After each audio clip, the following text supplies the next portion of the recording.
यह कहानी एक सहादरा दिल्ली मेट्रो का साधारण सा एक भूतिया सफर में कैसे बदल जाता है। रात के सन्नाटे, खाली कोच और एक अनजान चेहरा जो शीशे में दिखाई देता है, लेकिन धीरे धीरे एक खौफनाक हकीकत बन जाता है। क्या ये सिर्फ रोहित का सपना था या सच में कोई था जो उसके साथ सफर कर रहा था? अगला स्टेशन मृत्यु। यह अनाउंसमेंट कोई गलती थी या किसी रहस्य की ओर इशारा कर रहा था? शुरू हुई एक आम सफर की तरह, लेकिन एक भूतिया भूल भुलैया में कैसे बदल गया। आखिरकार रोहित की आखिरी स्टेशन कहाँ थी, कोई नहीं जानता। क्या आप रेडी हैं इस कहानी को सुनने के लिए? तो चलिए कहानी को शुरू करते हैं।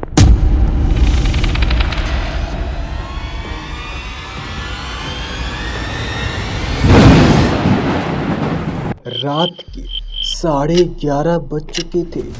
यह दिल्ली का सहादरा मेट्रो स्टेशन लगभग खाली था।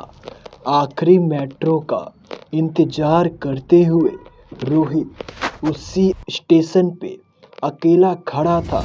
रात की ठंडी ठंडी हवाएं स्टेशन के अंदर बह रही थी और अजीब सी खामोशी छाई हुई थी।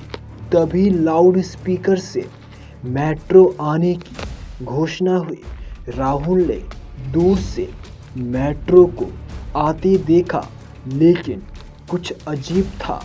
उस मेट्रो का कोच पूरी तरह से खाली था और अंदर की लाइटें भी बहुत ज़्यादा टिमटिमा रही थी। और जब दरवाज़ा खुला और रोहित अंदर चला गया, फिर अंदर जाते ही कुछ अजीब सा हो रहा था। जब रोहित मेट्रो में घुसते ही उसे ठंड का एक अजीब सा एहसास हुआ। उस कोच के शीशे में उसकी परछाई के अलावा उसे और कुछ भी दिख रहा था। एक धुंधला चेहरा जो उसे घूर रहा था।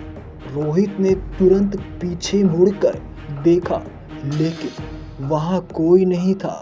यह उसका सपना था कि या सच में कोई था? मेट्रो धीरे धीरे अपनी रफ्तार पकड़ रही थी। तभी मेट्रो में से एक अजीब सी आवाज़ आती है, अगला स्टेशन मृत्यु। रोहित का शरीर सुन्न पड़ गया। क्या उसने सही सुना?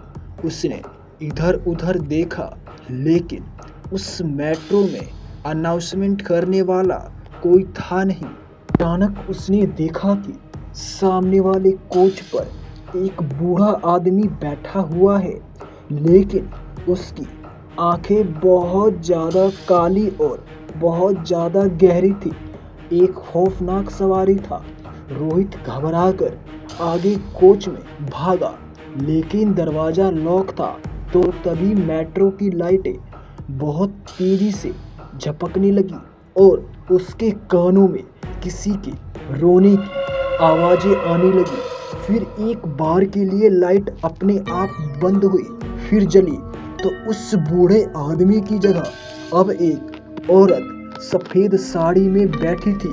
उसका चेहरा बहुत ज़्यादा जला हुआ था और धीरे धीरे वह रोहित की तरफ ही देख रही थी। रोहित बहुत ज़्यादा घबराकर इमरजेंसी बटन दबाया, लेकिन वह काम नहीं कर रहा था। मेट्रो की स्पीड भी और बहुत तेज होती जा रही थी। यह मेट्रो कहीं रुकने वाला था ही नहीं।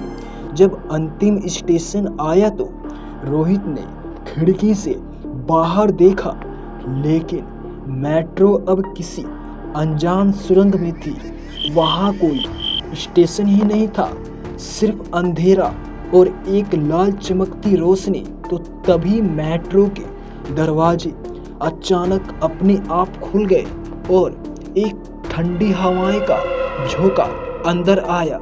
रोहित को ऐसा लगा जैसे उसे किसी ने पीछे की ओर खींच लिया हो।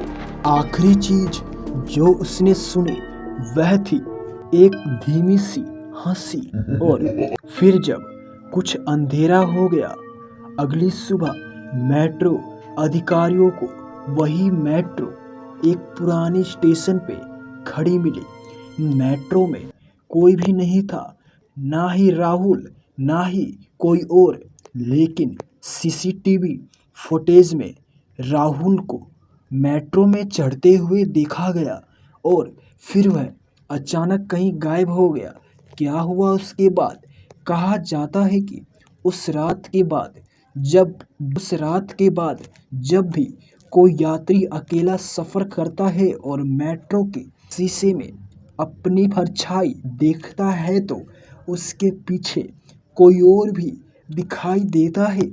एक अनजान चेहरा जो धीरे धीरे हमारे पास आता जा रहा होता है।